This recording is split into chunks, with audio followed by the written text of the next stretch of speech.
Assalamu alaikum, hello and welcome to the Voice of Islam Living History program. In today's program, we're going to talk about the golden age of Islamic civilization, and with me I have our panelists, Amjad Hussain and Arif Ahmad. Assalamu alaikum. Welcome. Oh, thank you. Thanks for having me.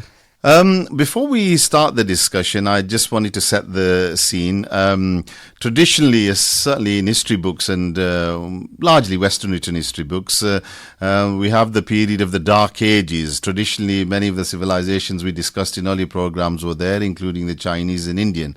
And the Europeans had the Greco-Roman culture, but then they had this Dark Ages and then European Reformation, Enlightenment and onwards. But interestingly, there was an Islamic civilization, and let me just read something written by Robert Briffault in Making of Humanity, and he writes, "What we call science arose in Europe as a result of a new spirit of inquiry, of new methods of investigation, of the method of experiment, and of the development of mathematics in a form unknown to the Greeks. That spirit and those methods were introduced into European world by the Arabs. Modern science is the most momentous contribution of the Islamic civilization." So I think it says quite clearly the importance of the Islamic civilization, and hopefully during the next hour or so we're going to explore that in detail. But the start was quite difficult, wasn't it, Amjad? Because in previous programs we've discussed how the Islamic civilization had its foundations laid by the Khalifat al-Rashida period and some of the difficulties encountered. But just take us through then the transformation after Hazrat Ali was martyred and how the early Islamic civilization got set up. Yeah, sure. Thank you, Dr. Iqbal, for that nice introduction. Thanks for having me. Well, basically, as you mentioned, the Caliphate, of course, continued in different shape and form after the demise of the last righteously guided Caliph, Ali radiallahu anh. And that was the Second Caliphate was founded by, known as the Umayyad Caliph, was founded by Muawiyah ibn Sufyan, and it just started after the end of the first civil war in Islam, which happened in 61 AD between Ali and Muawiyah. Muawiyah was a long-time governor of Syria, and obviously due to the disagreements among the companions of the Prophet, he founded the Umayyad dynasty, which was centered around Damascus, and that lasted from 661 to 750 AD, and Muawiyah was the first caliph of that dynasty, and of course at the height of the extent of the caliphate after the death of the Prophet, at its greatest extent, the Umayyad Caliphate covered over 6 million square miles, making it the fifth largest land and by populace the empire ever on this planet. And of course, during that initial upheaval of civil war and dissent and chaos that led to the martyrdom of the family of the Prophet and the grandsons of the Prophet ﷺ, which is still being mourned and remembered to this day, was a great tragedy. But at the back of that, Islam rose to new heights, in sciences and geography, and we'll talk much about that in later. Of course, another thing I just wanted to touch on, when we look at Islamic history, obviously the Europeans and Orientalists have had their own sort of researched and looked into the past, but from an Islamic point of view, our probably greatest historical figure was Al-Tabari or Al-Tabri, however you want to pronounce it. But tell us a little bit more of his contribution to understanding Islamic history. Yes, of course, there have been great historians and historiographers in Islam. Al-Tabari is one of many, actually, but of course he wrote the first Islamic history. Then there is under the Umayyad Caliphate, there was Ibn Hisham. He was also an Umayyad scholar, and he wrote the first early history of the Saracens and the Arabs and the Prophet and his companions and so on. And Al-Tabari is also very prominent because he's not just a historiographer, but also he does the exegesis of the Quran and Hadith and so on. And he's become more prominent than Ibn Hisham. And then not to forget, there is also Ibn Khaldun, the first sociologist. Yes. That's still but he comes much later on, he comes much later on towards the end of Abbasi the period kind of thing. thing. But again, Ibn Khaldun belongs to one of the great Arab families, and again a lineage of great scholars and a household that was well learned. But Al-Tabari has made, of course, quite an impact on Islamic history, and he's. But of course, as with all histories, it's people's interpretations, and he was an individual, so let's not forget that. We're all, when it comes to judgment, we always can be forgiven for making, errors and so on, and he was not immune from that either. But of course, there is the view, the victorious write the history, and those who are part and parcel of that culture, they write it from their own point of view.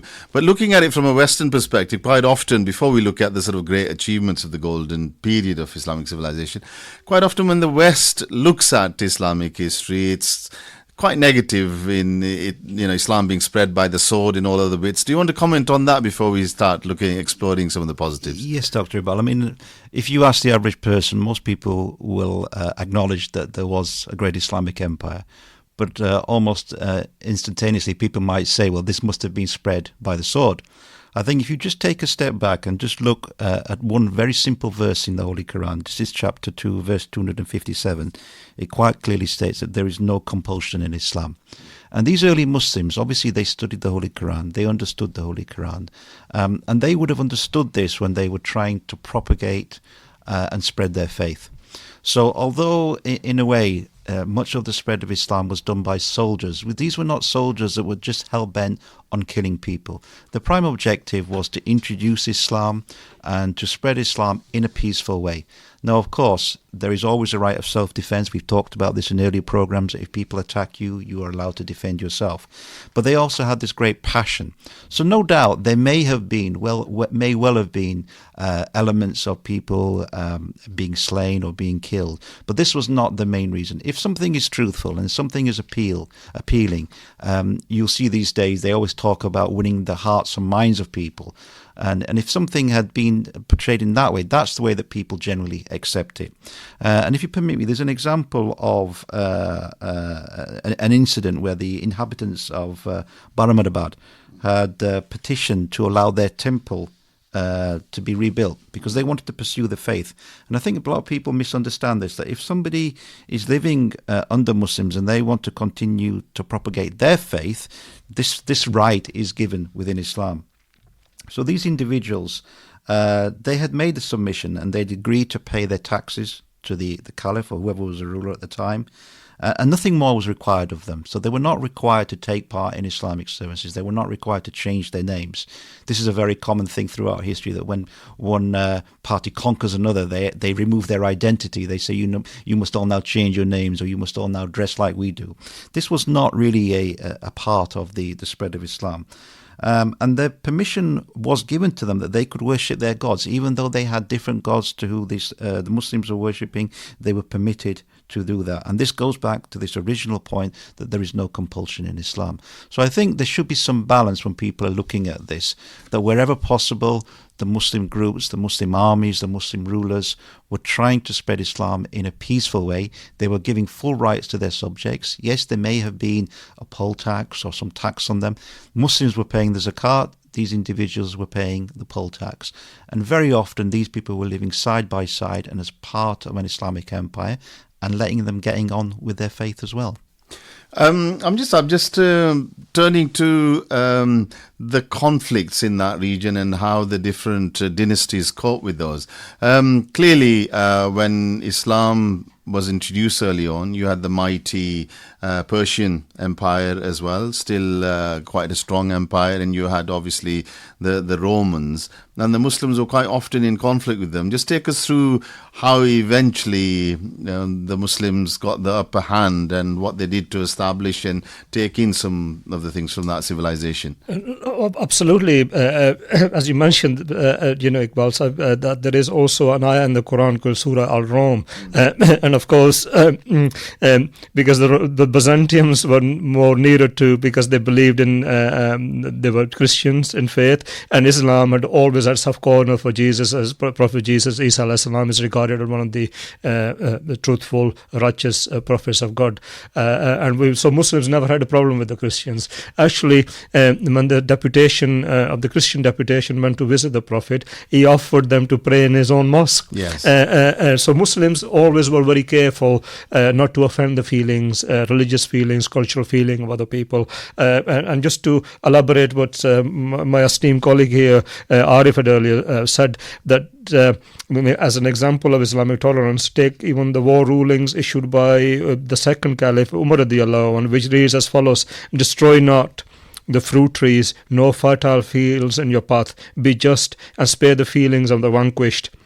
Respect all religious persons who will live in hermitages or covenants, and spare their edifices. So this was actually the creed which Muslims live by, and they cheered. It is recorded by Western historians that they cheered loudest when somebody converted to Islam of their own free will. When they conquered the Arabs conquered the city of Alexandria.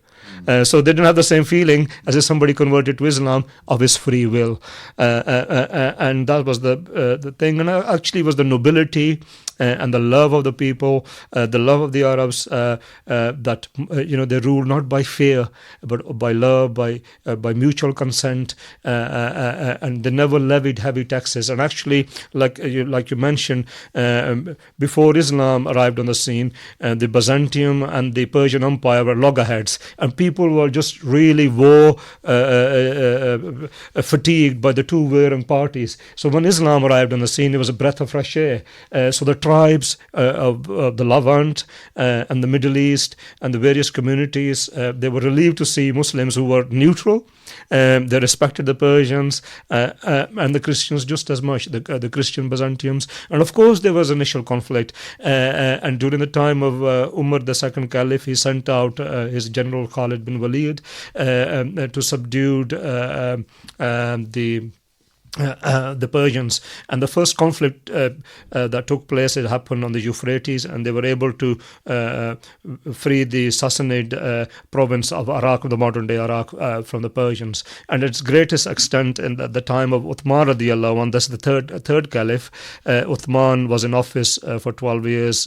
He was a Caliph from 644 to 656 AD, and it was during his caliphate that the whole of the Iranian plateau all the way up to Central Asia was brought in the fold of the Caliphate.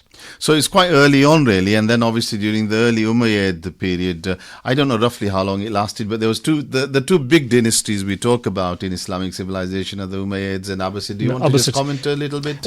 Yeah, sure. I mean, the Umayyad dynasty, like I previously mentioned, was founded by Muawiyah. It was based in Damascus. It started in 661 AD and lasted till 750 AD. At the last caliph of that dynasty was Marwan II. Marwan II was defeated by one of the Abbasid caliphs, who was the first caliph of the Abbasid dynasty, was known as Al-Safa, and he was centered in Baghdad. So the caliphate was initially in Medina during the time of the Prophet and the first four righteously guided caliphs. Then he moved to Damascus from 661 till 750, and then from Damascus in 750 AD it transferred to Baghdad, modern day Baghdad and Kufa, and centered around the Abbasid dynasty. The Abbasid dynasty and the Al-Safa, they claim their descent from the Prophet's uncle Abbas, so hence the name the Abbasid. And the Umayyads obviously are descendants from and the Umayyad was one of the great grand fathers of the Prophet ﷺ as well, of his brothers actually. So they were the Prophet ﷺ. He had his father, and obviously among the Hashim clan there were other brothers. So one of the descendants from the Hashemites is called the Umayyads, and it was founded by Muawiyah the first. Okay. And then obviously, as all dynasties have this battle struggle, you had the great achievements in largely the sort of Middle East part of the Muslim world. But of course, there was also Spain that came under Muslim world. Again, that was during the Umayyads, because when the Abbasids took over the dynasties up there, one of the princes fled from there and eventually set up a dynasty in Spain. And Spain had a golden period of Islamic civilization. Do you want to comment on that? Absolutely. I mean, Spain is effectively the jewel in the crown. Most empires will say, well, this is the thing that we enjoyed most, or this is the thing that brought us greatest pleasure. And I think for the Muslim empire, it was the conquest, we can use that word, of Spain, and also what happened during that period. And it was a very long period. I mean, some historians will say that this initially started around 711, all the way through to the early or mid 1600s. So a period approaching almost 1,000 years, where there was great development and great civilization that was developed in Spain. I remember when I was young, my brother used to tell me this interesting story of Tariq, who conquered Gibraltar, and then obviously the Muslims went in Spain, etc. as well, isn't it? Of how he came with a very small armada. Are you familiar with it? Did your dad ever tell you the story of how he burned the boats? Maybe not in the same way as your father. I'm sure he told him much better. But I think Gibraltar, just for our listeners, Gibraltar is actually the shortened version of Gibraltaric. Yeah. And it was named as the Rock of Tariq. The Rock of Tariq, yes. And I remember when I visited there, even this story today is mentioned. So I don't know the story as much as because you'll be familiar, because the way I heard it was that he had a small fleet, and they landed on there, and I think they were relatively outnumbered. But rather than say, well, I think we've had it, we need to go back, he burnt, the way I was told the story, and I'm sure that he burnt the fleet and said, no, this is it. we stay. Absolutely, Iqbal said, you put the nail on the head. To inspire his soldiers, like you said, they were outnumbered. He said, well, either we fight, we survive, we fight our way through, and there is no going back. Yeah. So he burned the boats to inspire his soldiers that this is it. Absolutely. This is we come to die, and we come to live on this peninsula, and this is it, and we'd rather live than die. And he said, you need to stand on your feet, and you need to be counted, and the God is with you. And because they were inspired by the story, because the Prophet said to them, spread to the four corners of the world and take my message. And that was the underlying thing. It was not for personal gain or booty, not to convert, but just pass the message on, be it peaceful. But obviously, when you are a wayfarer, when you are a stranger, people are on hospital, and you are in a new land,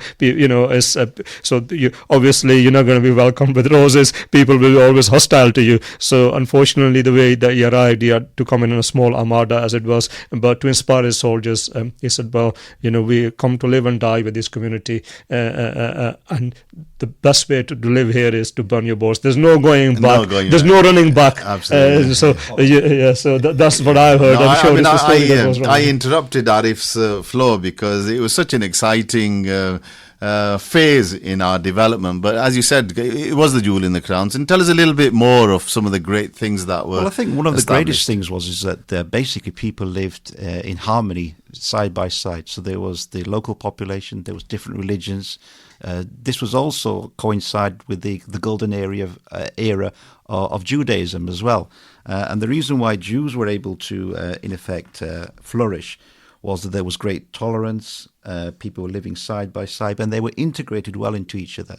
And one story which I just heard, I'm sure it's true, that the Arabs even translated the Bible into Arabic because they felt that this would aid their understanding and this would help the Christians as well, and this would encourage cohesion. So can you imagine that, in the Middle Ages, the Arab rulers were thinking about how can we help people side by side? Let's translate the Bible into Arabic because this will aid our understanding of their religion, and this will show that, we mean no harm. So it was a great period where there was communities living side by side. They were all peaceful. They were all able to flourish. There was a great philosophy in terms of how people developed, in terms of how people were given this freedom of thought, freedom of conscience. Of course, there are, even to this day, great living memorials, such as the mosque in Granada and places like this, where people were able, as I said, to worship freely. And propagate. I think the the faith. mosque in Cordoba in particular is the biggest mosque, or certainly was in those times, I think was able to accommodate over 30,000 worshippers, which is unknown of in those days, wasn't it? Oh, absolutely. And the Court of the Lions, Alhambra, is well known. And of course, and that was not just centered around the centers of power, but wherever Muslims went, they not just founded the mosque, but founded libraries, hospitals, and universities centered around the madrasa and al-jamia. Hence, today we have the great university system in England, and of course, the precursor to that is the Germany. But of course, the original spring is the university system in Cordoba. The baths, the universities, the lights, the libraries. And when somebody from Scotland, one of the scholars known as Michael the Scot, who subsequently served Roger of Sicily, I take his Roger of Sicily, one of the Frankish kings of Sicily. The story of Michael the Scot is that once he visited Cordoba because that was the center of learning at that time. To learn, history, mathematics, philosophy, physics, optics, and sciences, basically. In short, this is long before Oxford and Cambridge never existed at that time. There were no universities in obviously Europe was in the under the Dark Ages, as it was. This is the Dark Ages lasted from 5th to 15th century, and it was Cordoba. It was the Muslims in the Iberian Peninsula that inspired, and of course, it was not just the sciences. Today, I mean, we'll come back to this in a moment, but today... before you go on the specific, one of the things that was fascinating is the way the Muslim civilization connected the great achievements, the different civilization, to make something new. So taking, for example, the Indian numerals and turning it into something totally new, and then the Greek learning and all that. Do you want to comment on some of that? The Chinese, the Indian, the Greco-Roman, It was one of the greatest, like we previously mentioned, one of the greatest land empires, the fifth largest great empire ever. And it obviously started from the banks of Indus. Yeah. And if you want to go beyond, if you from the Pacific Ocean all the way to the Atlantic. Yeah. From the west, we're talking about Iberian Peninsula to West Africa and East Africa.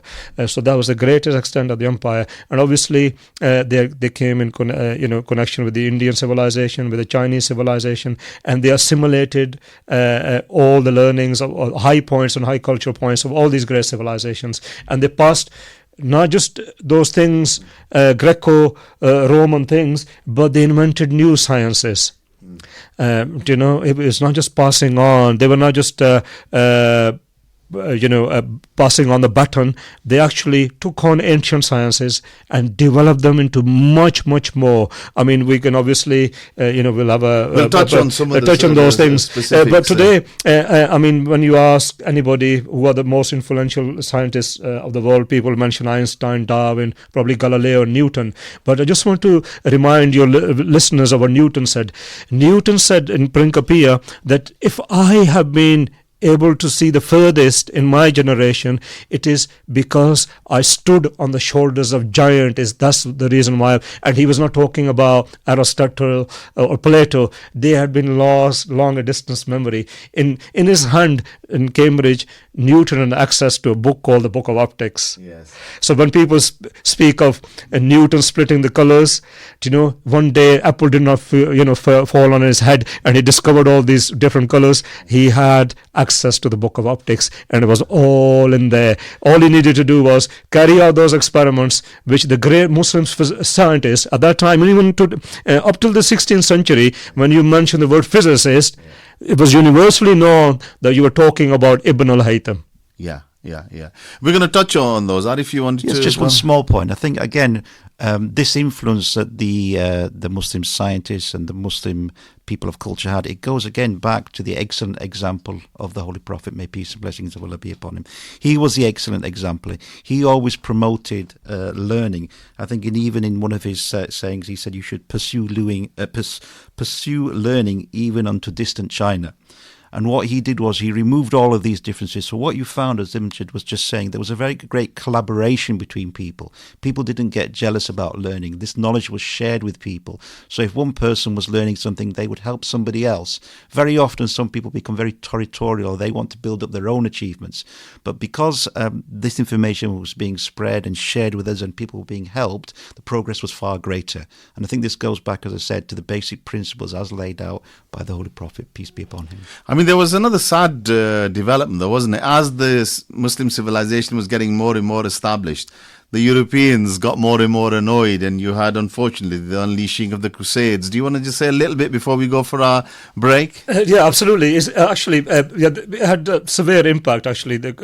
And because of the Crusades, there was animosity towards the Muslims. It's just that the church and the Pope, he just basically whipped up so much anti-Muslim hatred, and it was due to the fact that the Byzantium had lost a lot of land and a lot of revenue to the Muslims, and it was just political jealousy, nothing more than that. Muslims protected the Of Christian. course, from the papal point of view, it was the Holy Lands that were being taken by the infidels. And everybody universally knows the Prophet Jesus Christ is beloved of Islam, his birthplace, his shrines, his tomb, and wherever he went is also a common heritage of Islam. And Muslims were jealously guarded. They will protect these sacred places, with their own lives. So there's no point, when they whipped up all this anti-Muslim hysteria during the Crusades, just to wind up the nobles in Europe, so they'll march on, to Jerusalem, which of course they did, and they sacked many Christian cities on the way too.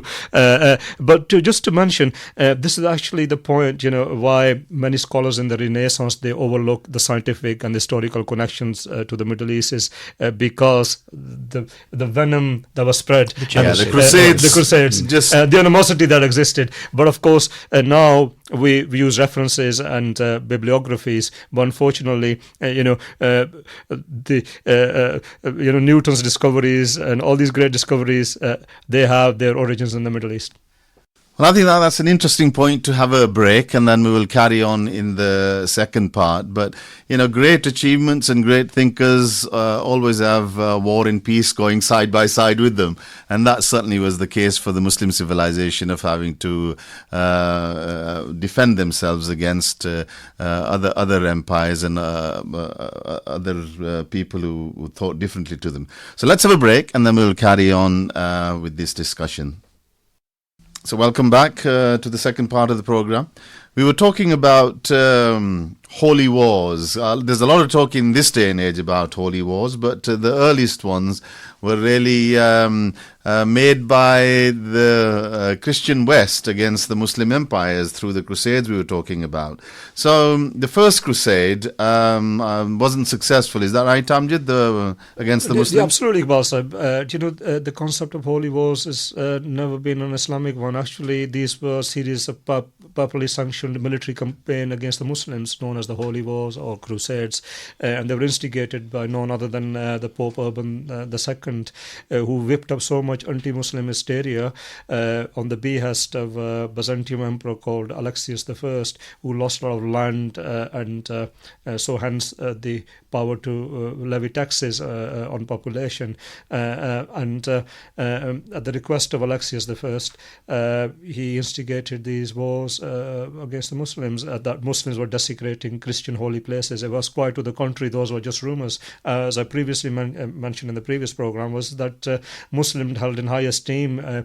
We accept Prophet Jesus as one of the prophets in Islam. So desecrating anything to do with the Prophet Jesus, be desecrating ourselves. So that was never happened. Actually, Muslims were regarded as custodians of the holy places. Both Christians, Jewish, and common, they are common heritage of Islam. But often politics comes into religion, as it is in the Muslim world in the current stages. So the Muslims rebuffed the first crusade and they were defeated heavily, but they didn't give up. And then there was the second crusade, and I think they succeeded in that one, Amjad. Yes, they managed to get a foothold in the Holy Land. They got they occupied Jerusalem, and they massacred the local population. And even most historians, Western historians, record that the blood run up to knee deep, both because obviously these were all Middle Eastern people, and most of them were Christians, Jews, and Arabs. It was an amalgamation of population. You could not distinguish a Christian Arab, a Christian Middle Eastern from a Muslim one. They all looked the same, they wore the same clothes, they eat the same food, and so on. So when the Western Crusaders arrived on the scenes, they could not tell apart who was a Christian, because nobody wore a cross on his forehead or on their tunic. They all wore the same headgear. It was basically a population that spoke the same language, and so on. So during the Second Crusade, it was a great tragedy. It was a bloodbath. There was a massive bloodbath. Reading. And I think, Arif, also my understanding is that when the Crusaders were setting off, it wasn't that they slaughtered the Muslims when they got there. On the way, I think many of the Jewish absolutely. I think Crusaders, people think that this was somehow some noble cause, but they were really bloodthirsty, as Amjad has just mentioned. They were slaughtering people, and very often they were indiscriminate. They really were conquerors in the true sense of the word, that they wanted just to destroy and impose their power. Just to take a step back, you can see the slight difficulty that they would have had here. Christians, in some ways, almost had an inferiority complex. They could see how Islam had spread and how it spread in a relatively peaceful way, how communities were living side by side, and also how the Muslims and those communities were progressing, these great advances in civilization and in science. And also they had this difficulty in that they would never be able to accept the Prophet Muhammad as a prophet. For them, Jesus was their prophet, and there would be no prophet after that. So although they would be living in peace, they always felt that they were right and that this was the way, and they did it in the only way that they knew. So when they had this opportunity, all of this vengeance came out, and unfortunately, as you described, there was a lot of killing and a lot of slaughter. So it was not done in any sort of humane way. It was almost in a sort of a frenzied, you could say, a frenzied, paranoid way, that they just felt that they had to destroy Muslims so that somehow Christianity could prevail again. Despite this, though, Amjad, there was a very interesting contrast, wasn't there, that when Jerusalem was retaken by the Muslims under the great leadership of Saladin, it was quite different. So just take us through that, and how he actually managed to unite the Muslims again to challenge the Crusaders. During the second, just a bit of recap. During the Second Crusade, most of the Crusaders came back to Europe, but they left behind 4 crusading states centered around the cities of Edessa, Antioch, and Tripoli. These were really guarded by formidable castles. So Crusaders left this foothold, in the Muslim land, in the Holy Lands, and it was not until Zangi, one of the Seljuk generals, who was the governor of Mosul in modern-day Iraq, he captured Edessa, leading to the loss of northernmost Crusader state. And of course, it was the Third and the Fourth Crusades when obviously Saladin got involved. He was the new governor and sultan of Egypt, and the Muslims' armies were led by him. And contrary to what people believe, he sued for peace. He surrounded and laid siege to the Holy Land. We call it Haram al-Sharif, the Noble Sanctuary, which is Jerusalem, is holy to Islam. And so Muslims could not even contemplate. When retaking the city, they were very careful not to desecrate the holy places. And when the Crusaders were obviously surrounded, he sued for peace. He said, well, if you lay your arms, depart, and it's all forgiven and forgotten. And then, of course, the period when he actually took over, where there was slaughter when he entered Jerusalem.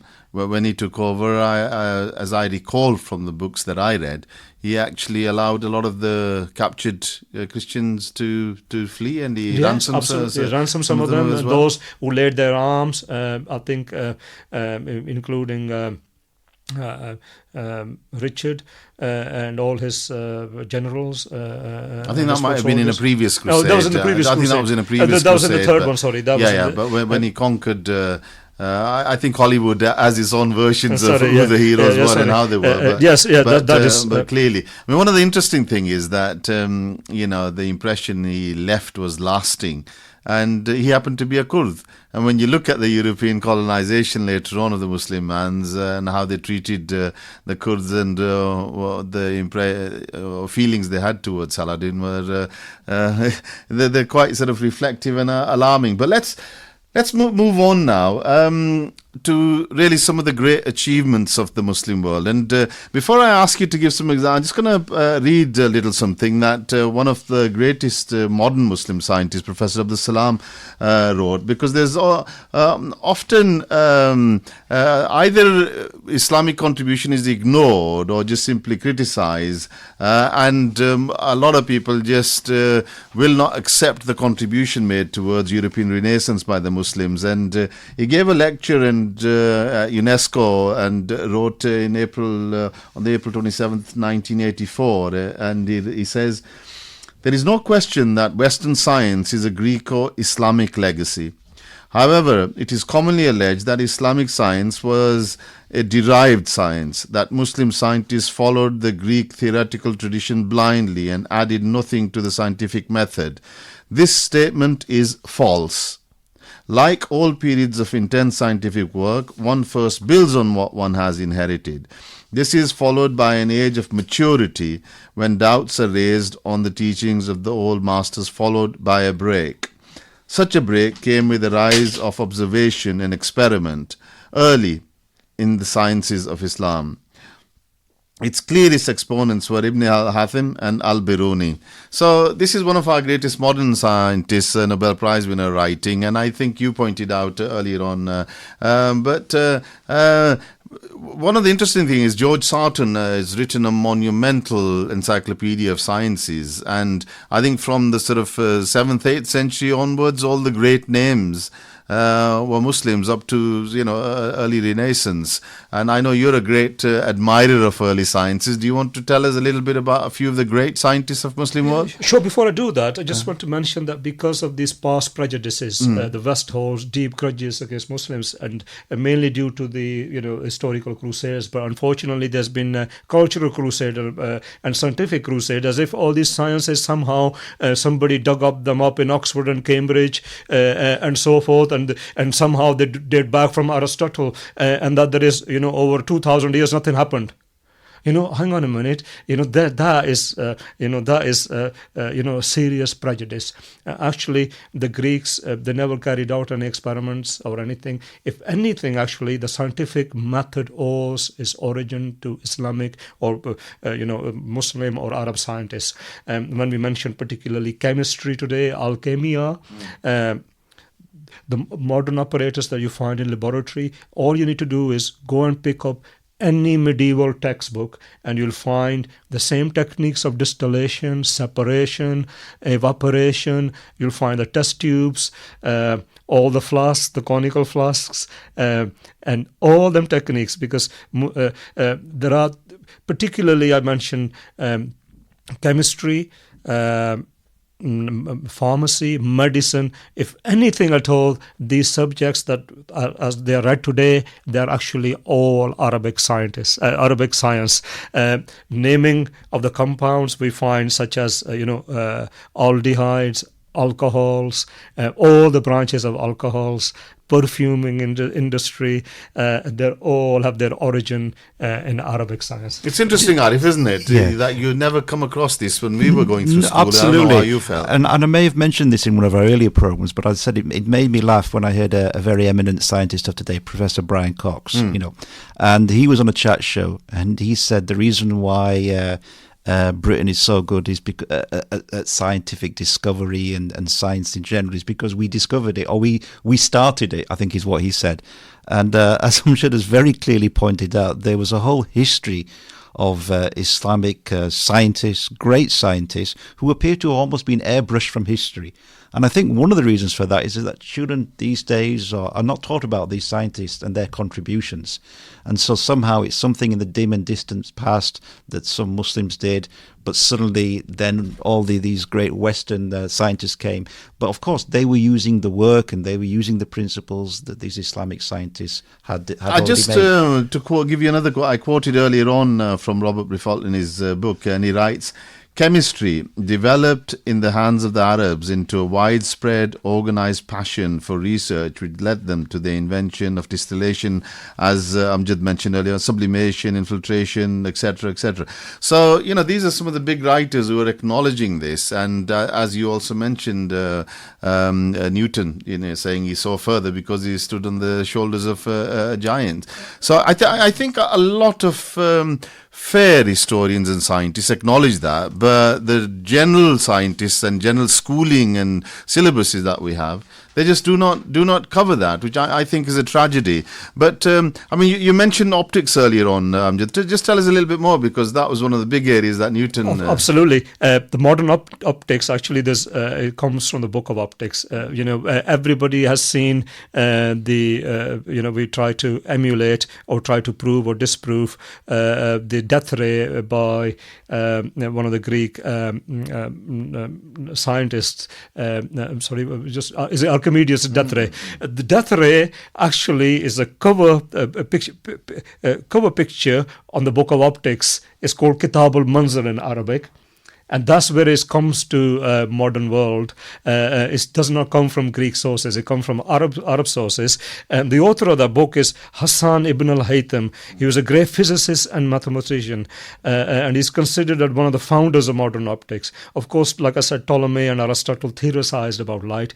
But it was Ibn al-Haytham, first time in history, who calculated the speed of light. The speed of light and sound, in air. And he postulated in vacuum what the speed of light would be, which is done now. It was not achieved till the 19th century. And the Book of Optics is also the guy behind the camera obscura. And Ibn al-Haytham had, he was held in high esteem, had a stellar career. He was a bit foolish that he promised the Caliph of Cairo that he will stop the flooding of the Nile by building a dam, and this is this is around the year 900 AD. So you can imagine. Unfortunately, he failed miserably in achieving his task, and he to avoid persecution by the Caliph, he claimed insanity. But ironically, his plans to build a dam were carried out 100 years later on the same site that he originally proposed, when human engineering and abilities had caught up with his vision. So this was a great visionary, a great mathematician, and an engineer. And of course, this is one of the leading lights. And like I said, he is the great giant that Newton is talking about, whom shoulders he stood on to discover all them things. He's the father of modern optics. So Newton's telescope has his origin in Ibn al-Haytham, his prisms, his optics, his splitting of the colors, because Ibn al-Haytham in his Book of Optics says light is made up of several colors. Yeah, I'm going to move to Arif and ask him to talk a little bit about Al-Razi. But before I do that, just another quote I want to read to you from Robert Briffault's Making of Humanity. But he writes, "The Greeks systematized, generalized and theorized, but the patient ways of investigation, the accumulation of positive knowledge, the minute methods of science, detailed and prolonged observation, experiment, inquiry were altogether alien to the Greek temperament. What we call science arose in Europe as a result of new spirit of inquiry, of new methods of investigation, of the method of experiment, and the development of mathematics in the form unknown to the Greeks." So it just, it shows. But take us through another example, Arif, Al-Razi and his contribution. There's a Persian physician, but not just a physician. His full name, Abu Bakr Muhammad Ibn Zakaria al-Razi, just known as al-Razi in the West. Now, he was an outstanding individual. He wrote a number of books, well over 200 books on medical sciences, chemistry, philosophy, mathematics, and astronomy. But if I just make it in simple terms, things that people can relate to today, one of his, and he's credited with this, is how to make plaster of Paris. Now, that might not be used so much today, but I remember when I was at school, if anybody had a broken arm, they would be sent to hospital, they would have a plaster of Paris cast put on their arm, people would sign that cast, and then after a few months they would go away and take their cast off. Now, this particular Al-Razi was living in the late 9th century, and you can see that he had this idea in the late 9th century, and it was still being used until relatively recently. And he is credited with that. So that's something that you can relate to and think that this was actually developed by a Persian Muslim physician more than 1,000 years ago. Also, in terms of his books, again, diseases which are around today, smallpox and measles, he wrote one of the best books, which was used as a textbook about these two particular diseases. And again, although smallpox has more or less been eradicated, I'm sure anybody with young children knows all about measles, and he was the one who wrote about the treatment of measles. And this was studied intensively in universities right up until the 18th century. So again, it goes back to the point that we were making earlier, that this knowledge didn't materialize out of nowhere. Somebody had studied these fields, somebody had developed principles, somebody had written books, which scientists later built upon, but their legacy is still with us today. I mean, other great names include Ibn Sina and Umar Khayyam. Amjad, do you want to comment on... Umar Khayyam's poetry was just amazing, translated even into English. But go on, tell us. Umar Khayyam, like I said, like my esteemed colleague here mentioned, Arif, these Muslims were not just specialized in one subject, they were all polymaths. And you mentioned Iqbal Sahib, Umar Khayyam, he was another polymath, a poet and mathematician, and so on. Ibn Khayyam calculated the length of the solar year to 10 decimal places, and was only out by a fraction of a second when compared to modern day calculation.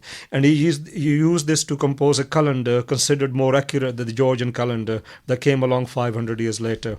His passion for science and interpersonal skills could classify him as one of the world's greatest science communicators. He's said to have convinced a Sufi theologian that the world turned on an axis, and this is around in the 11th century, that the earth spinned on an axis long before it became fashionable through Copernicus in Europe, because Europe at that time, they considered the earth as the center of the universe, and it was a heresy. You'd be burnt at the stake unless Galileo was. But in Muslim world, it was a common belief that the earth turned on an axis. That's what produced the 4 seasons, and earth was not the center of the universe. It was actually the sun and our galaxy, and of course the center of the Muslim universe is God himself, God Almighty.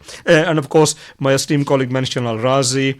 Ibn Sina was another medic, and Razi's contributions. Ibn Sina was again another polymath. Averroes knows as Abu Sina. Yeah. And actually, both you and I have a background in chemistry, and particularly pharmacy. The crest of the Royal Pharmaceutical Society is held by Ibn Sina and Galen, and thus the crest of the coat of arms of the Royal Pharmaceutical Society is held by the Arabic Muslim sciences, representing the Eastern sciences and tradition, and Galen represented the Greco-Roman tradition.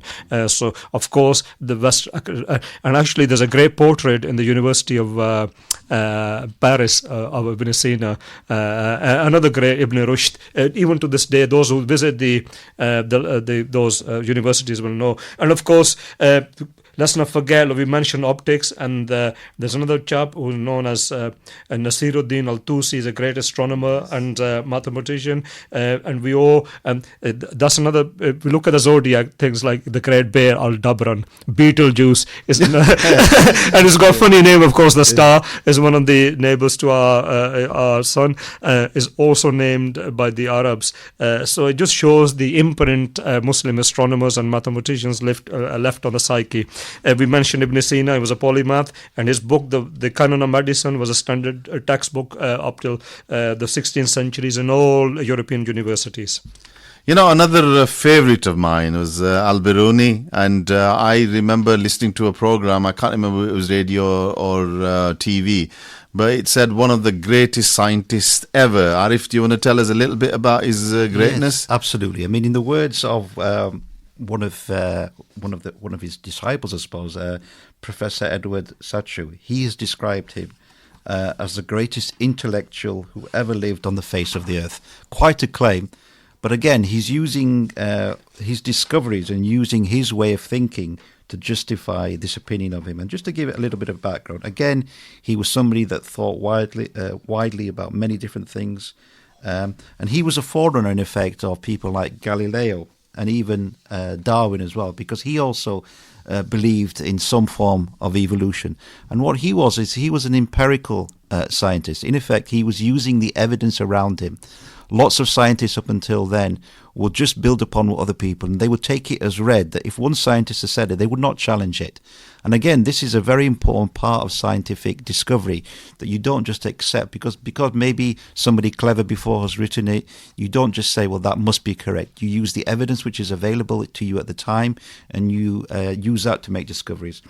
And Alberoni was of that school of thought. And as I said, he was a forerunner of people like Galileo and also of Darwin, because he had the same view about them, about planets being there, not just starry orbs in the heaven, planets, I suppose, and about primates being developed from other creatures as well. That's amazing, isn't it, when we talk about Charles Darwin later on as well.